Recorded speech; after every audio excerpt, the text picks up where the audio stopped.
Всем привет! Рада вас приветствовать снова на своем канале. Давно я не записывала такие болталки, разговорные видео. И вот, наконец-таки, ко мне пришло вдохновение, и я специально для вас записываю новое видео. Это видео будет посвящено моей внутренней трансформации и моей личной истории, как я была на церемонии хикури. Ну и сейчас минутка такого разогрева. Я вам немножечко расскажу про свою жизнь. Кто меня еще не знает, меня зовут Лина, и я одна переехала в Мексику из Америки, и сейчас до сих пор живу здесь. На данный момент я работаю здесь, в Мексике, но пока я бы не хотела раскрывать все карты и рассказывать, где я работаю. Возможно, потом, когда я уволюсь, у меня будет настроение, я запишу на эту тему какой-нибудь видосик. Также сейчас я обучаюсь на трансформационного ментора. Практически уже закончила свое обучение, чему я несказанно рада. Если вы хотите улучшить какую-то сферу своей жизни, пожалуйста, напишите мне в Инстаграме, в Директ, и мы обязательно с вами созвонимся на личной встрече. Я очень рада, что я наконец-таки нашла то дело, которым я действительно хочу заниматься. Я хочу помогать людям, направлять их, быть проводником. И вообще мне всегда нравилась психология, эзотерика, все, что связано с мозгом, с подсознанием. Меня всегда к этому тянуло неосознанно. Ну, вообще, в принципе, я всегда хотела помогать людям и работать именно в помогающей профессии. И также я сегодня записываю это видео в свой день рождения. Сегодня 13 декабря. Если вы хотите меня поддержать, я оставлю ссылочку на свои донаты в описании к этому видео. И также напишите мне в комментариях, как вы думаете, сколько мне лет. Ну а я начну свой рассказ про церемонию хикури, которая проходила здесь, в Мексике. Сразу хочу сделать дисклеймер, что я не пропагандирую никакое употребление запрещенных веществ, никогда не была за вот эту всю тематику, я всегда пропагандировала, что я против, никогда не употребляйте, что это зло, что это плохо. Если кто смотрел мои видео из Америки и видел, как я показываю всех этих зависимых людей, то тот знает мою точку зрения. В общем, что я хочу сказать, что никогда не употребляйте никакие такие вот плохие вещества, вы поняли, о чем я говорю, потому что это разрушает вас и разрушает вас как человека, ваше сознание, ваше ментальное здоровье и так далее. Церемония хикури – это древнейшая медицина, которая здесь используется в Мексике. Здесь это полностью легально, но в других странах, если честно, я не изучала этот вопрос, я думаю, что это не совсем легальное такое мероприятие, так скажем. Поэтому я никого не призываю употреблять вещества, ходить на какие-то церемонии, посещать вот такие ретриты. Никого ни в коем случае не призываю. Я просто хочу рассказать свою историю, как это было у меня. И напомню еще раз, что в Мексике это абсолютно легально. Значит, как я нашла эту церемонию? Одна из моих целей на 2025 год была это попробовать на Айя начинается, на Васка заканчивается. Но этот год был очень сильно такой эмоционально тяжелый для меня, что я решила, когда открыла свои цели, и такая смотрю и думаю, ну, наверное, не в этом году, что-то как-то слишком будет жестковато, если я пойду в этот опыт. И вообще я никогда не хотела, знаете, как-то самой искать вот эти церемонии, как это проходит. То есть я знала, что это существует, да, я хотела бы пройти этот опыт, но я не хотела сама это искать. Поэтому так сложились просто обстоятельства, что случайно я открыла группу в WhatsApp, там есть у нас женский чат в Мехико-Сити, и там первое сообщение, которое я увидела, это было про вот эту церемонию хикури, которая будет проводиться в городе Вайя-де-Браво. Это 2,5, на автобусе где-то 3 часа езды от Мехико-Сити.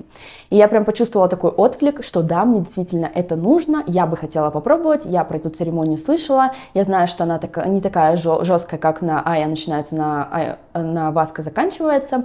И я как бы понимала, что это что-то такое будет light, плюс я еще спросила у чата GPT, в чем различие вот разных вот этих церемоний, и он мне сказал, вообще хикури это церемония просто самая вообще light, ты там просто, там чуть-чуть тебя может быть потошнит, там где-то 6 часов это будет все длиться, и в общем все будет как бы максимально такое лайтовое.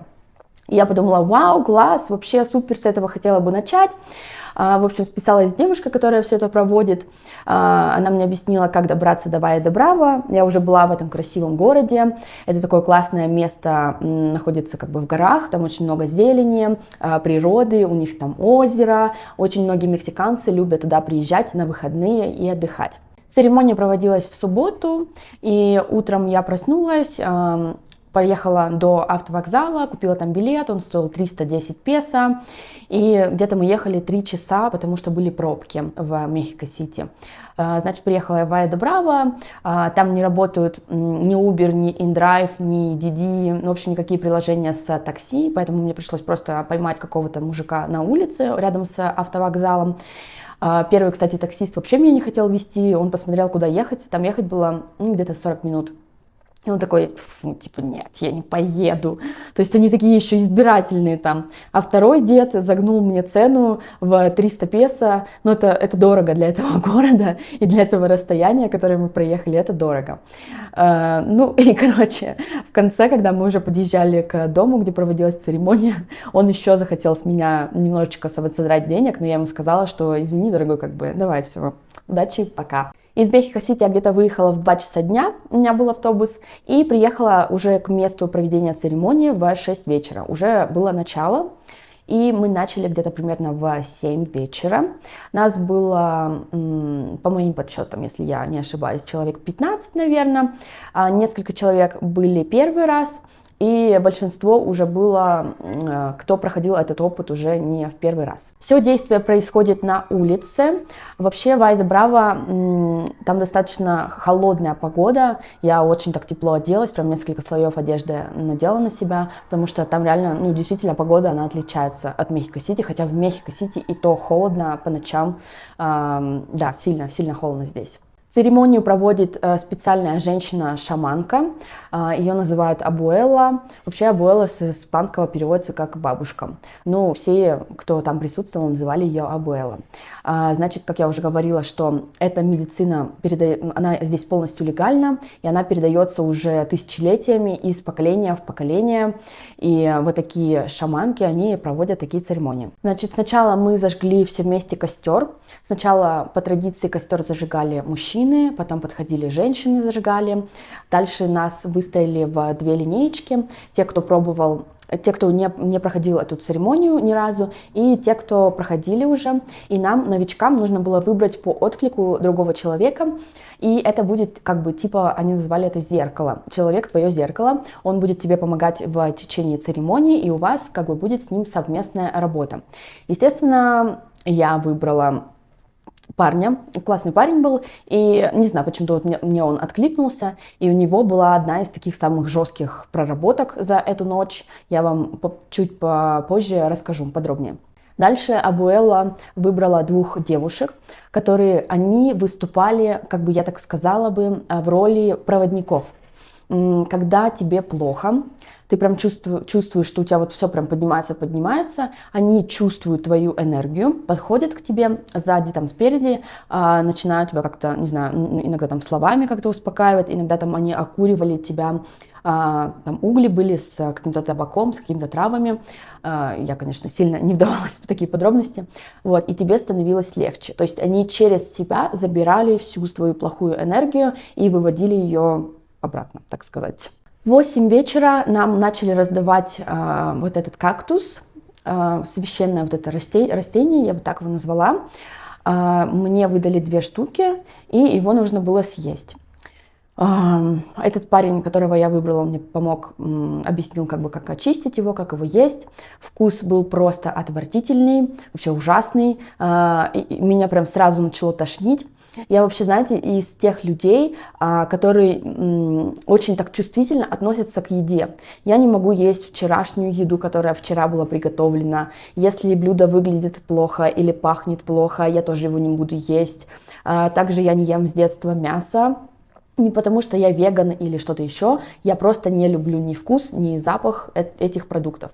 Но я ем рыбу, морепродукты, яйца, как бы не переживайте, со мной все хорошо. Поэтому мне было максимально тяжело вот съесть вот это растение. И парень мне дал банан. Мы там, кстати, все приносили должны были принести фрукты для алтаря. Мы в течение ночи их немножечко подъедали, и с утра их потом все доели. И я помню, мне так сильно хотелось съесть быстрее этот кактус, чтобы быстрее я уже вошла в это состояние трансовое и быстрее из него как бы вышла. Ну, собственно говоря, так примерно и получилось. Из-за того, что я очень быстро его ела, меня накрыло первую. Я уже прям в какой-то момент почувствовала, что уже что-то начинает происходить в моей голове. Но я смотрю на других, все просто сидят, общаются, что-то там какие-то, ну, как-то выглядят обычно. А мне стало так плохо, и я пошла блевать в кусты, самое первое, и я как бы так, получается, для новеньких открыла этот портал, и была самая первая, кто пошел в эту работу. Было очень тяжело, очень тяжело. У тебя начинают подниматься вот эти вот все негативные эмоции, все твои страхи. Я начала очень сильно рыдать, у меня прям случилась истерика, у меня прям слезы текли вообще.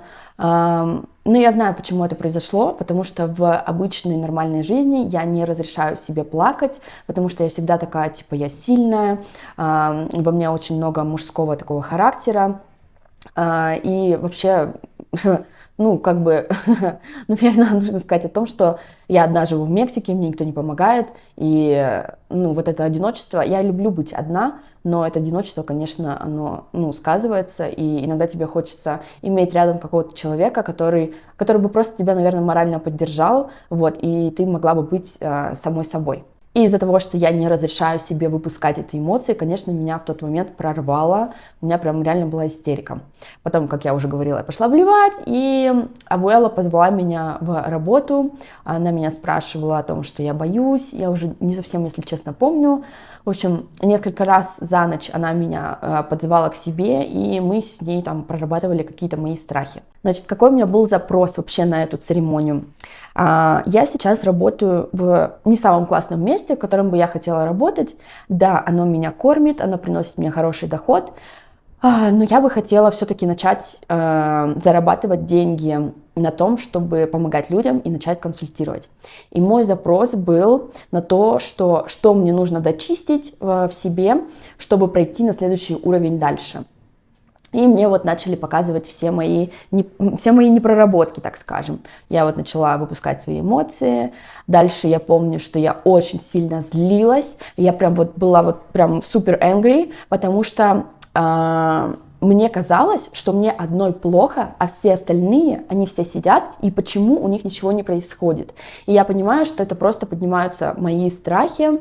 Еще мне казалось, что из-за того, что вот я ходила блевать, мне так плохо, я там везде валялась, около костра этого, короче, мне было прям не очень хорошо, и мне так было стыдно от того, что я открываю глаза, и все сидят нормально, а мне как бы вот так плохо, и я такая вся какая-то не такая, то есть я как бы от них отличаюсь, я на это злюсь, и мне все время в голове казалось, что они подумают, хотя на самом деле им было тоже плохо, так же, как и мне, но почему-то я этого не замечала, то есть вот эта церемония, она мне показала, да, что мне вот это мне нужно дочистить, то есть убрать вот это мнение людей, что они обо мне подумают, что они обо мне скажут, и вот этот стыд, в общем, его нужно было убрать.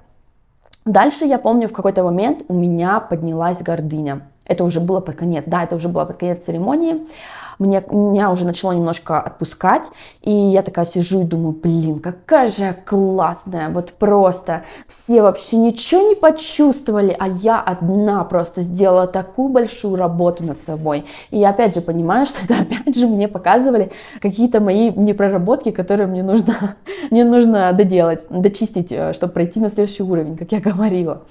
Также я помню, что в самом начале меня в моих мыслях гоняло по какой-то одной комнате. Я прям видела, что нужно дочистить, и в этой комнате, то есть что там вот что осталось, и я пытаюсь как бы это убрать, и чтобы все это из меня вышло, но это очень сложно сделать, и я уже так устала, меня гоняло по этой комнате, и я уже все, я легла на землю, прямо лицом вниз, и такая, все, я устала, я сдаюсь, потому что уже, наверное, 6 часов меня гоняло по этой комнате, и я такая, все, хватит уже, я уже не могу, и я сдалась, и вот после этого мне немножко начали показывать вот про мои страхи, которые я говорила до этого. Также все, кто делали эту церемонию не в первый раз, они очень сильно нам помогали.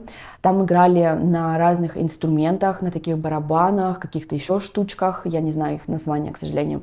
И музыка тебя очень сильно так помогала, в общем, она тебя вела как будто по пути. Были песни такие очень расслабленные, спокойные, ты так просто куда-то отлетаешь, а были песни такие прям очень, не знаю, очень сильные, и они прям, вот я прям чувствовала, что они в тебе поднимают тебя в эти страхи, тебе опять становится плохо, и вот эти девушки, они подходили постоянно, забирали вот эту негативную энергию, конечно, очень сильно помогали.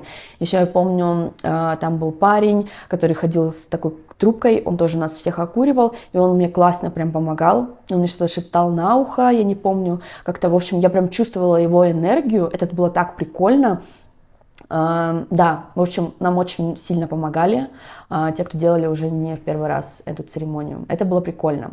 И ты в таком трансовом состоянии, и ты прям чувствуешь, когда они тебя там по спине там гладят, как-то успокаивают.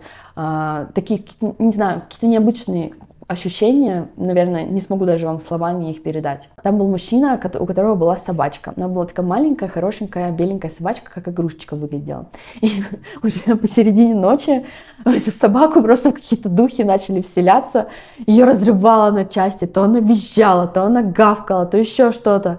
Это было так интересно, я была с закрытыми глазами, думаю, господи, что там кто-то наступил, что ли, на эту собаку бедную. Открываю глаза, нет, все нормально, она бегает, просто вот из нее тоже, короче, собака нам тоже помогала пройти в этот опыт дальше. И также я очень круто почувствовала, в чем различие женской и мужской энергии. Женская энергия, она такая более обволакивающая, мягкая, нежная. То есть, когда ко мне подходил кто-то из девчонок, я прям чувствовала такую, знаете, как поддержку, такую легкость. Если ко мне кто-то подходил из мужского пола, я чувствовала, что эта энергия, она другая, она такая больше наполняющая, сильная, такая поддерживающая больше. То есть прикольно, что я это ощутила, потому что раньше я думала, что да что такого, типа, все мы тут феминистки, вообще можем спокойно вообще зарабатывать, и мужики вообще нам нафиг не нужны, типа, зачем это надо, и мы в себе как бы взращиваем вот эту мужскую энергию, и мне кажется, что это не совсем правильно. Я не говорю, что женщина не должна заниматься, то есть сидеть дома и пилить мозги мужу и ничем не заниматься, только сплетничать с подружками, нет. Она в любом случае должна быть реализованной. Но когда ты понимаешь, что завтра тебе нужно платить за квартиру, тебе нужно что-то кушать, тебе нужно во что-то одеваться, такие вот базовые моменты, которые ты сама для себя должна закрыть, конечно, ты взращиваешь в себе вот эту мужскую энергию, и для меня я поняла, что это не совсем хорошо, все-таки нужно иметь какого-то мужчину, не какого-то, а вообще, сори, нужно иметь мужчину, который будет все-таки закрывать какие-то базовые потребности. Я считаю, что так создала нас природа, и так оно и должно быть. Вот что я поняла. Это было очень интересно осознать этот момент. Напишите мне, кстати, в комментариях, согласны вы с этим или нет, или вы считаете, что женщина может сама себя обеспечивать и жить одна. Напишите мне в комментариях ваше мнение, мне будет интересно почитать. Где-то по моим ощущениям в 8-9 утра мы уже начали отходить от всего. Представляете, сколько времени вообще прошло? И ребята сделали традиционный темацкаль. Темацкаль — это типа такая баня, которую использовали, насколько я знаю, и ацтеки, и майя, и вот эти все древние народы, которые жили на этой земле. Значит, как это выглядит? На голой земле, на травке делают такой типа шатер, типа юрты из тряпочек, так сказать, из тряпочек. И внутри, в центре выкапывают ямку, и в эту ямку кладут раскаленные камни из костра, который был на улице.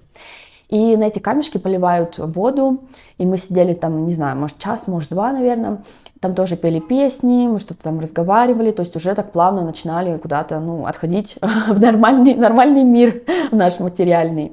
Это было очень классное завершение этой церемонии, прям очень-очень круто. Ну и все, дальше мы там закончили, сходили в душ, да, где-то часов уже было 12, и я с ребятами вместе организовалась, которые были тоже из Мехико-Сити, и мы поехали обратно в город, в Вайе-де-Браво. У нас сильно так разболелась голова, у меня еще болел живот. И мы пошли покушали.